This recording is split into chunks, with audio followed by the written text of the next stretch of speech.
Lembranças de uma rua, de um jardim, de certas pessoas e instituições são continuadamente reconstruídas por indivíduos e grupos. Ao juntarmos essas partes soltas da memória e dar-lhes sentido, fortalecemos nosso pertencimento à história. Tomamos consciência do que somos e do que podemos ser. Penápolis é uma cidade do interior paulista, com aproximadamente 710 km² de território, localizada na região noroeste, a 485 km da capital.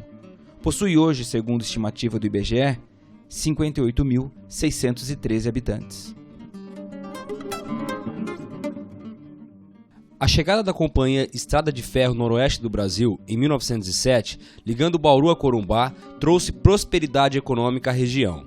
Em 25 de outubro de 2008, Penápolis fez 100 anos. Hoje, é uma cidade desenvolvida com inúmeras casas comerciais, instituições de ensino, pequenas e médias empresas e usinas açucareiras.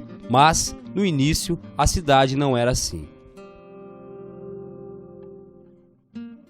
Foram 3 tentativas de povoamento. A primeira, em 1767, se deu com algumas famílias e um grupo de foras da lei que ocupavam a região do Salto do Avanhandava. Na segunda, mineiros se apropriaram das terras desocupadas, campos e florestas da região. Nesse momento, existiam nessas terras os seguintes moradores: José Antônio de Castilho, Alexandre Ferreira de Souza, com sua mulher Maria Chica, os irmãos Pinto Caldeira, Joaquim Zeferino Castilho, os Ribeiro de Barros, os Moreira e os Pereira. Em 1886, no movimento de resistência à invasão de suas terras, os índios Caingangue entraram em choque com os habitantes do vilarejo de Nosso Senhor dos Passos, povoamento que daria origem à cidade de Penápolis. 11 colonos foram mortos. A terceira tentativa aconteceu no ano de 1903, quando se deu o início da construção da Estrada de Ferro Noroeste do Brasil. O coronel Manuel Bento da Cruz, conhecido como fundador de cidades da Noroeste, comprou parte das terras de Maria Chica, dando início à cidade de Penápolis.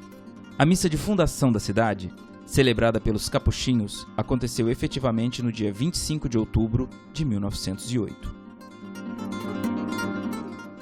Em 1905, foi iniciada a construção da Ferrovia Noroeste do Brasil, tendo todo o apoio das autoridades, políticos, empresários e homens de negócios da época. Os conflitos entre índios e trabalhadores da Estrada de Ferro eram constantes, gerando um verdadeiro massacre que quase exterminou por completo a população indígena que aqui vivia. A construção da Ferrovia Noroeste do Brasil, no início do século XX, foi a primeira grande mudança na vida econômica da região noroeste do estado de São Paulo.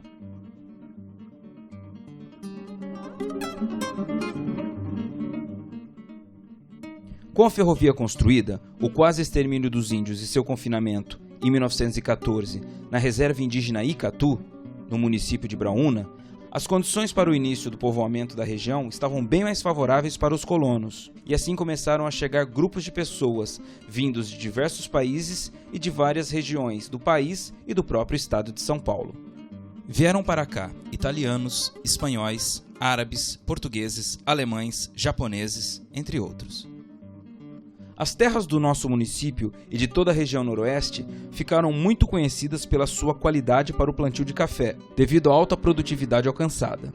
Nessa época, o café era o principal produto produzido e vendido no estado de São Paulo e fez muita gente enriquecer, gerando grandes fortunas e criando os chamados barões do café. Porém, durante a grande crise econômica de 1929, o café sofreu queda de preços e o Brasil, que era um grande produtor, sem ter para quem vender seus grandes estoques do produto, teve que se desfazer da vultosa produção e substituir o café por outras culturas, para manter a economia funcionando.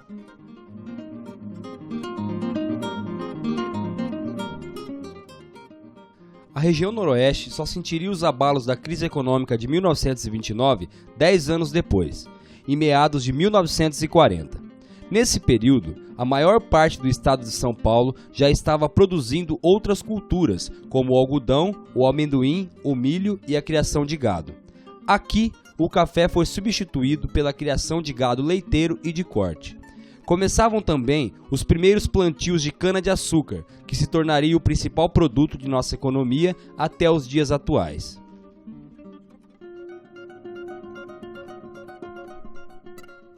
Em 1946, foi inaugurada a Usina Campestre de Penápolis, a primeira usina de açúcar da região noroeste do estado de São Paulo, determinante para a expansão do plantio de cana-de-açúcar em Penápolis e região.